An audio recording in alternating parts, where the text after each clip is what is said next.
Hey guys, welcome back to the channel. We got another trade recap. This time it's a big one, a three-team trade, and a lot of notable pieces going different places in this one. The main pieces would be Eric Fedde going to St. Louis, but let's go ahead and check out this entire deal here. There's a lot to unpack. It'll be Miguel Vargas, Alexander Albertus, and Heral Perez. Sorry if I'm butchering that. For Eric Fedde, Tommy Pham going to the Cards, and then Tommy Edman, surprised to see him getting moved, Michael Kopech, and Oliver Gonzalez to the Dodgers. Before we get into anything, who won this trade? Who won this trade? I think the Dodgers easily won this trade. I think the Dodgers are getting a utility guy who, obviously, like you said, off the top, off the record, Tommy Edman hasn't played a game all year, right? So there's that. He needs to get his reps in. He needs to go on a minor league stint. They're getting Michael Kopech. I think this is like one of the underrated parts of this deal because Michael Kopech, upper 90s fastball, nice little curveball.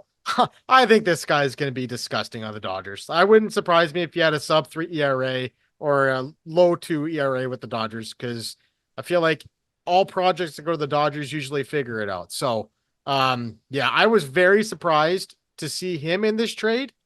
When it first got announced by Jeff Passan, it was Edman and it was Fedde and Tommy Pham. And then it was another separate tweet where it's like, oh, Kopech's going to the Dodgers too. And I'm like, wow, like that's a really good get for the Dodgers. He's got some control as well. And like the interesting thing for him is the last 2 years, he's made 59 starts. And this year he's strictly just a reliever. So they went away from the starting. He's strictly a reliever. And I think he's going to be nails for the Dodgers, to be honest. Yeah, he was a starter at the beginning of the season. Didn't Yep. work out. Wasn't working. Yeah. Went to the bullpen. Actually, was getting some save opportunities. Has been pretty good. So, Yep. um, yeah, let's go ahead and start with. I guess we'll start with the White Sox here. Um, so yeah, it was Albertus and Perez, and they're gonna fit right in here at 13 and 14 in the White Sox system. Mm-hmm. Um, Obviously not a top 10 get, but the White Sox are kind of rebuilding right now. As far as Miguel Vargas goes, that's gonna be the guy. He's only 24. Yep. He plugs into this lineup for years to come. Who knows if he'll be playing infield or outfield? That's TBD. They do have him on the bench right now, but I would expect him to get starting reps. Um, and then we'll go over to the Dodgers real quick. Edman is on the IL. He had wrist surgery, hasn't played all year, like we said earlier. Yeah. As far as the bullpen goes, Kopech does have 9 saves. It's 2 of 4.74. He's walked some guys, but he's struck out 59 guys in 43 and 2/3 of an inning. It's going to be a power arm back there, like you said, Yeah. and maybe he might be the closer of the future of the Dodgers. Edman's gonna fit in nicely. Oh They yeah. also got Ahmed Rosario, which we're not gonna do a video on, but he is batting 307 this year. They traded for him last year too, so he could play all over the diamond. I would expect a Nick Ahmed, a Kevin Biggio, or even a Bam Kike bam. Hernandez to move to the bench once Edman's ready. Yeah. Obviously they still have Rojas, but he's banged up a little bit right now. Freddie Freeman dealing with the family issue with his son. Hopefully that all gets resolved. And his son's okay and he gets back to playing ball. But Mookie Betts is on his way back soon as well. So this team's gonna be deep soon. We'll see what they do tomorrow. It's gonna be interesting on deadline day if they go and just go one more surprise. But Yeah. I do like this move for the Dodgers. They did well. Yeah. The thing about Kopech is too, he's only walked 24 guys. Last year, he led the league in walks, 91 walks last year, which is insane. So the walks are down, strikeouts are obviously there. But yeah, I would take your bet on that he could be the potential future closer for this team because he's got that kind of stuff. Yeah. Let's go over to the Cardinals and wrap this one up. They are going to be getting Eric Fedde to go into this rotation. This rotation's been interesting. Yeah. Sonny Gray's been the workhorse. as expected. They signed him to that big deal. Outside of that, Miles Mikolas, pretty tough year. Lance Lynn's been up and down. Palante's been decent in his 9 starts.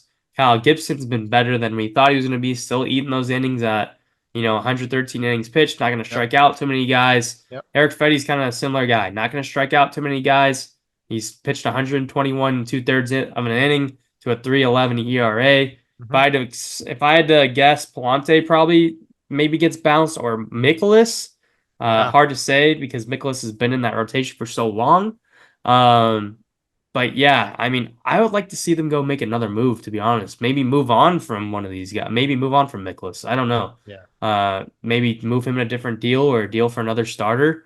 Because they can really use like a, dare I say, a Blake Snell, right? Like, Snell, Gray, and Fetty.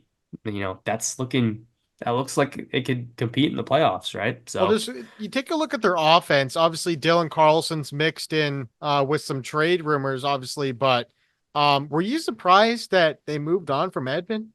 Like, I don't know. I think because of how well Mason Wins played this year, True. it's shown that he's ready. Obviously, Edman's been all over the diamond for the Cardinals. Yeah.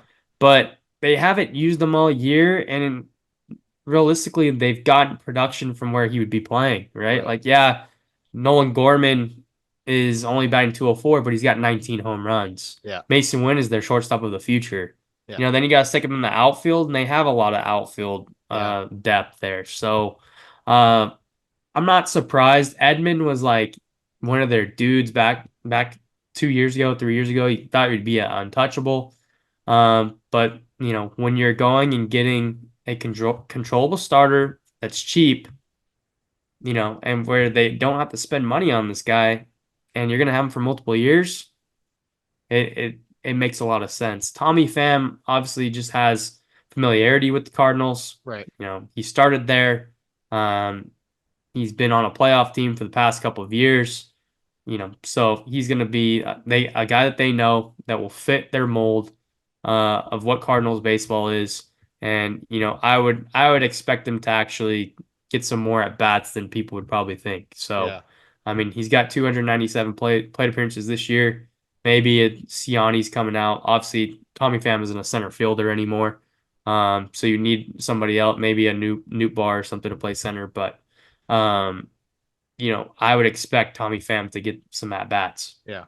Yeah, no, I agree. I think this is a pretty fair trade across the board.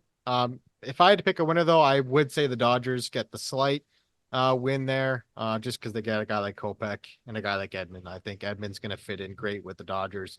Play a lot of positions like Kike Hernandez can. Switch hitter as well, too. So that's another bonus for that. And yeah, this was a rare 3-way trade that we don't get to see very often. So this was a cool one to do. Yeah, the White Sox, their grade of this deal is all going to be on how well Miguel Vargas plays for them. Yeah. Obviously, he was a highly anticipated prospect with the Dodgers. People were excited to watch him. He's been fine. It's just, still trying to navigate his way through the major leagues. If he does poorly with the White Sox, I would consider this trade an L for them. Yeah. Who knows what those prospects turn into, but for giving up a guy that's cost controllable and Fetty alone, you might have been able to really do some damage there if you packaged them in the right way. So obviously they thought that they did. I'll be interested to see how those guys play out. But yeah, I think that's going to do it for this one. If you like this video, make sure you hit that like and subscribe, and we'll see you on the next one. Later.